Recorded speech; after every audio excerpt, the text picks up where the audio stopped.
Good day, dear students and learners of English. So welcome to my video lesson. It is Pedagogical Institute of Bukhara State University video lessons. Today we have reading class and our topic is family relations. So today's agenda is family relationships, family issues, and generation gap. So first of all, what is family? So family is a group of people related to each other, to one another. What type of families do you know? There are different types of families. They are single parent family we have, unfortunately, and extended family, nuclear family, dysfunctional family, and family relationships. So let's look through some words. How to call a person if you have no siblings. So it is a single child, yes. And a woman whose husband died is called a widow, and a man whose wife is died is a widower. So if you're married, a person with children, you'll be stepmother or stepfather to those children. If a couple was married but they split up, so this is divorce. Two people live together but not married, not in our country it happens, but it happens mostly in European countries when two people live together in their agreement and contract, but they are not married, and this is called cohabitation. Your husband or wife's father will be father-in-law. So we have in-law relationships. They are parents-in-law, mother-in-law, father-in-law. A mother has two babies at the same time. They are called twins. The children of a stepmother can be stepbrother,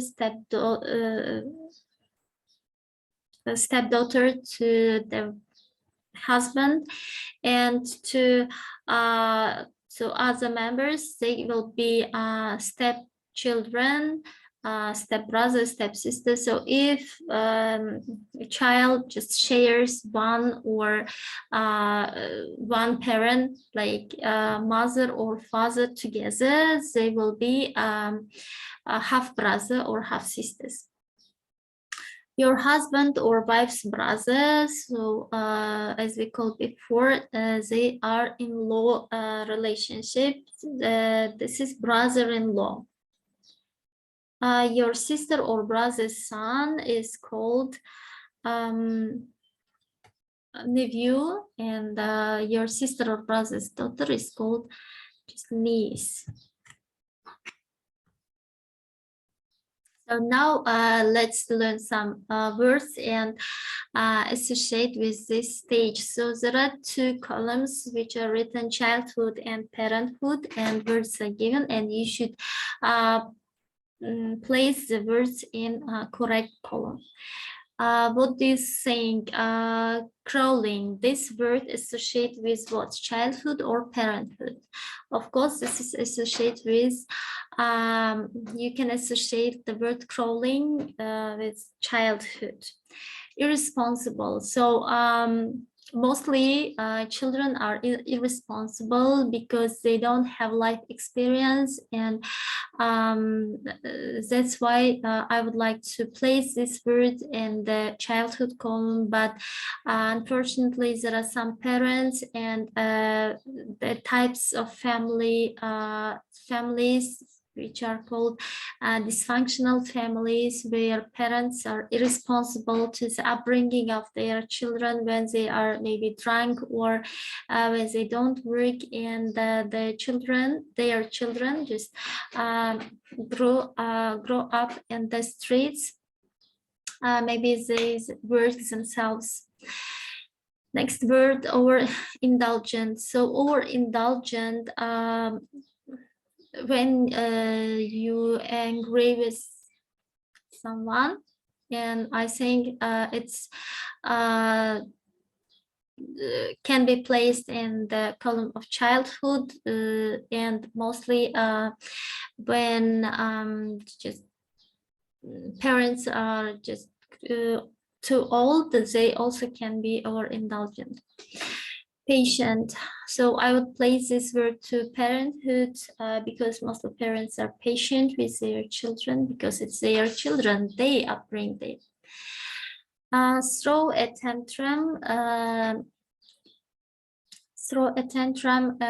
Which just means angry, to be angry with someone, and I'd like to place this word in a childhood column. Unsteady. So children are mostly unsteady, immature. So as mature, it's written in the parenthood column. So immature, the childhood column can just receive this word. Nurturing. So nurturing, by just nurturing is caring, taking care of someone. So of course this word can be associated with parenthood. Overprotective. So mostly parents are overprotective, and which can cause some problems, like when their children grow up, they cannot just solve their problems themselves. They cannot be independently. That's why. So this word is related to parenthood, but I think it's not good. Parents shouldn't be overprotective. Rebellious. So I would like to place this word in childhood column, because so mostly children, mostly teenagers, adolescents are rebellious when they have some generation gap between their parents and grandparents. Tolerant. I would like to place this word in the parenthood column. So parents are just tolerant. So now it's your turn to identify who is better in what. Fathers or mothers, or maybe grandparents, and you should justify your idea by answering the question why. Who is better at driving? So mostly fathers are. So I would place here father, and why? Because they have more experience to drive, and when our fathers drive, I can just feel safe. Parenting. So who is better at parenting? So both fathers and mothers are better at parenting in their own way, because so mostly girls, mothers are responsible for girls' behavior, girls' upbringing, and they prepare girls in the life to the life. And so for boys, mostly responsible, so fathers just show way how to solve the problem, how to be independent, and how to just to be leader in the family. Saving money. So I would say here, both parents, like both mothers. So who is better at saving money? Mothers. because so women are more economical than just than men, and they save money for family budget, but women like to do shopping and to spend money. And here you should give your own reason. Teaching, who is better at teaching? So as we said before, both just mothers and fathers are better at teaching. So teaching in life, teaching everything, teaching, for example, some subjects, doing the home tasks together with the children, being honest, and romance. So give your own reasons. Who is better at romance? For me, mostly women are, mothers are better at romance because they like to organize some kind of parties, surprises, gifts, and so on. Men are more like to earn money, and women are more likely to spend this money. And now choosing one of these topics, you have to present it and you should give your own justification. So now it's time to just do some listening activity about only children. So we talked about this before, single just children, which they don't have siblings. While listening, you have to fill in the gaps. Track 2. I'm going to begin this section of my talk by saying something about only children, that is, children without siblings. Historically, only children were relatively uncommon. However, these days, as families are becoming smaller, being an only child has become relatively more common. There are many reasons for this trend, social, economic, and political, which I won't go into at this point. However, I will say that having an only child generally means that parental resources can be concentrated on the one child. And I would add that by parental resources, I mean not just money, but also care and attention. Only children have frequently been seen as different from children with siblings and subjected to negative stereotype. They are often considered to be less tolerant of others, i.e., less able to accept differences, to allow those with different points of view to say and do as they like. Not surprisingly, they are sometimes said to be less cooperative than other children. In other words, less able to work effectively with others. On the other hand, only children are often highly regarded for their autonomy, that is to say, their ability to make their own decisions without being unduly influenced by others. In short, the picture that's emerging is of children who are rather unconventional, that is, not quite normal in social terms. I think it's important to say here that many of these views have been challenged. In fact, more recent research has found that only children are in fact very similar to children with siblings. So now, did you write the words in the gaps? Now let's check only children, children without siblings, parental resources, not just money, but also care and attention. Next word is tolerant, able to accept differences. Cooperative, able to work effectively with others. Autonomy means ability to make their own decision. And unconventional, not quite normal in social terms. So next activity, is called just text. So text for reading. Read the text attentively. You can pause this video and read the text, and because you are going to just to have true false statement, so you have to read the text and then identify whether the sentences are true or false.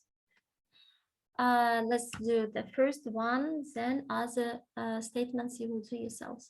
If young children have good friends, then they will have a good relationship with their brother or sister. So in order to identify true false, you have to divide the sentence into some parts. Let it be if young children, so young children, good friends, they will have good relationship with their brother or sister. So we divided it into 3 parts: young children, good friends, good relationship with their brother and sister. So let's just go back to the text.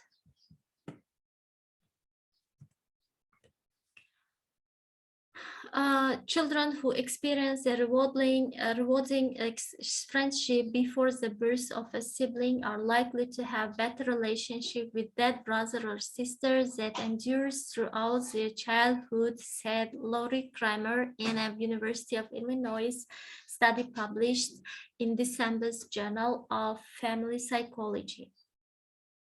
When early friendships are successful, young children get the chance to master sophisticated social and emotional skills even more than they do with a parent. So here, let's look for some keywords. So first keyword was young children, if you remember.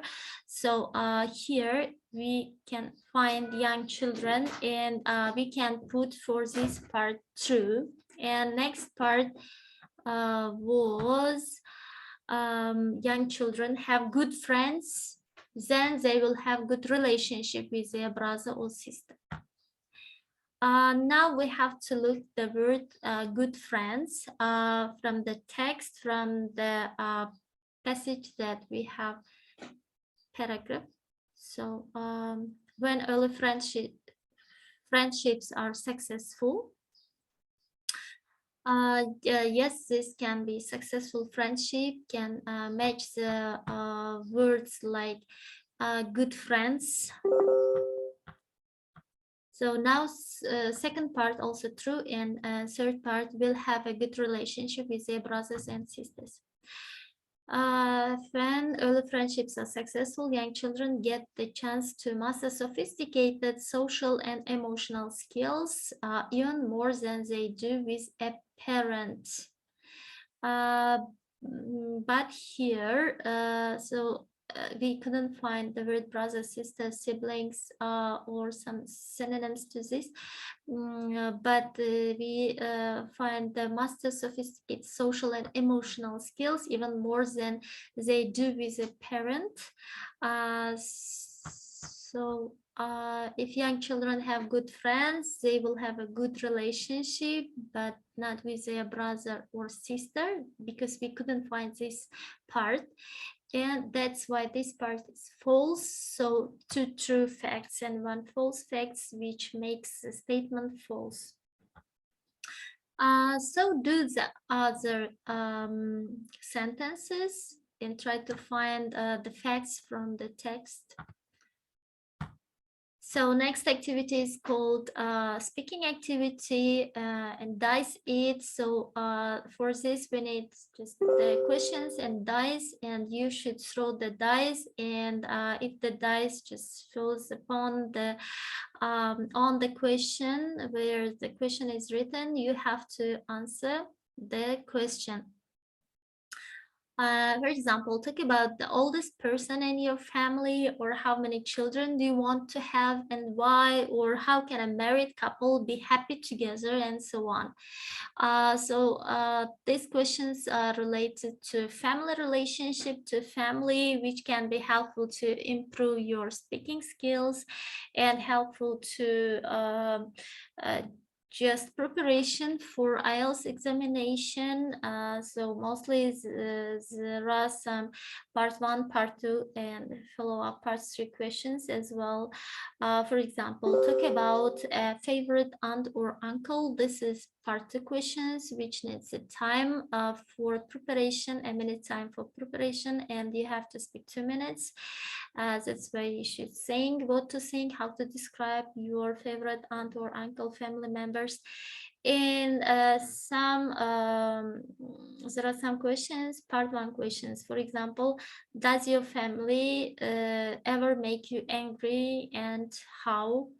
Or talk about the oldest person in your family. Just you have to just describe in 2 or 3 sentences.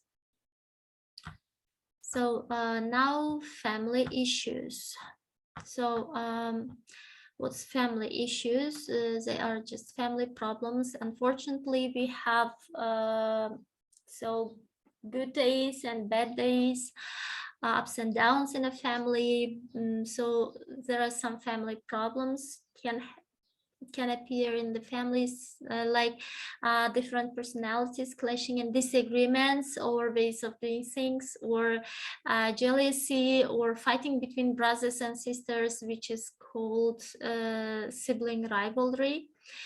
And parents arguing, as you can see in the picture. So divorce or separation is also just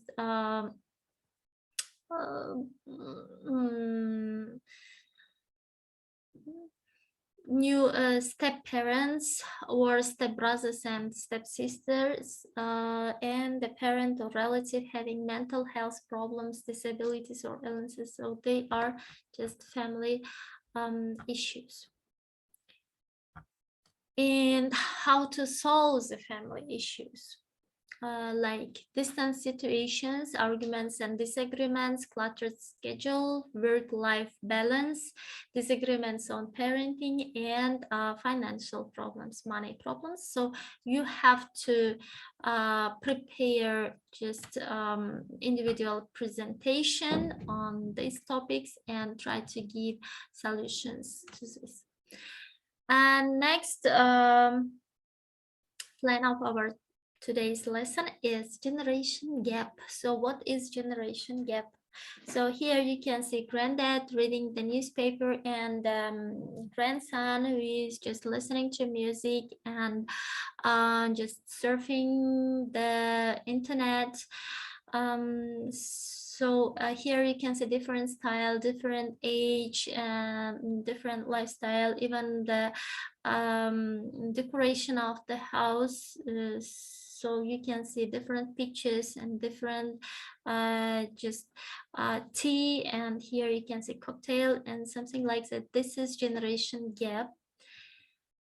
So now you can watch the video about just TED Talks about generation gap, and then you can discuss the following questions.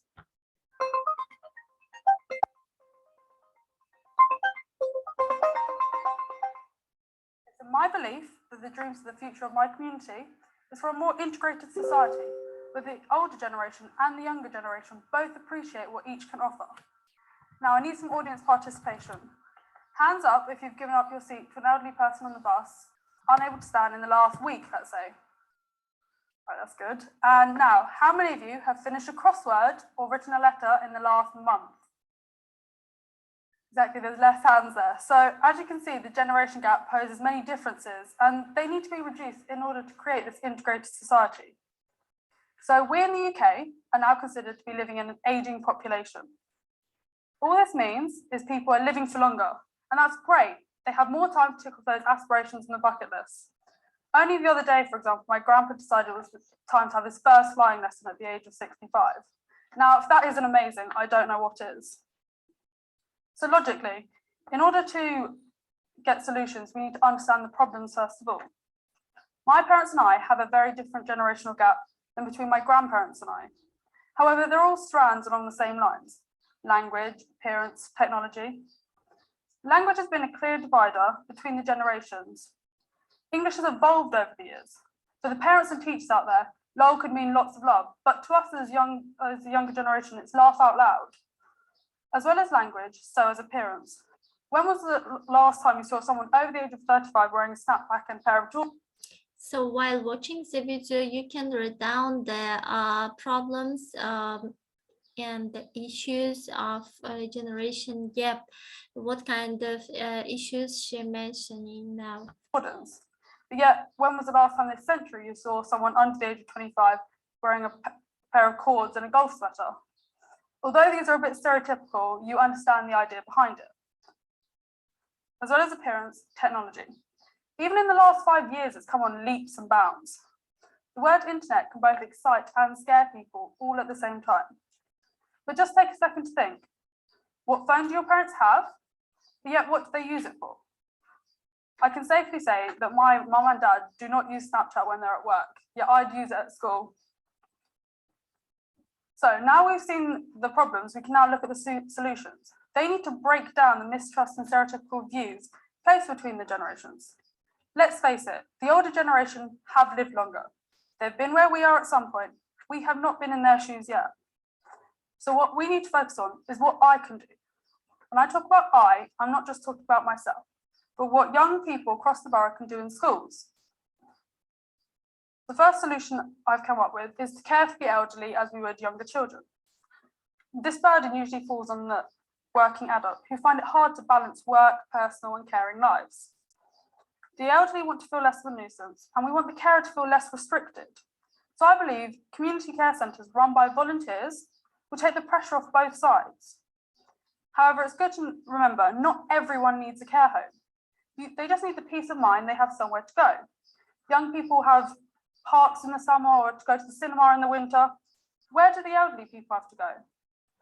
So this is an easy way to have a place that they can travel to, but also it will improve their confidence as they have to get out and about. Another solution is to provide workshops, utilising the skills of the younger generation in order to help the older. Sessions could be based on the internet, apps, phones, etc. How many times has your parents asked for advice on one of those areas? Now, I'm sure that's quite often. So we need to help the older generation to improve their knowledge, but it will also help the confidence of the young individuals involved. But don't forget, it can work the other way around. We can utilise the skills of the older generation, bring them into schools to talk about their experiences, even during the war. I know from my personal experience, I found it a lot more interesting to listen to a personal story about the war. And finally, providing social opportunities for those that would otherwise be lonely. At my school, we provide a sixth form pantomime every year and invite the local care home residents. Not only is it fun for those performing, but it's great fun for the audience. But not everyone has to perform. Others just serve drinks and just talk to the elderly people.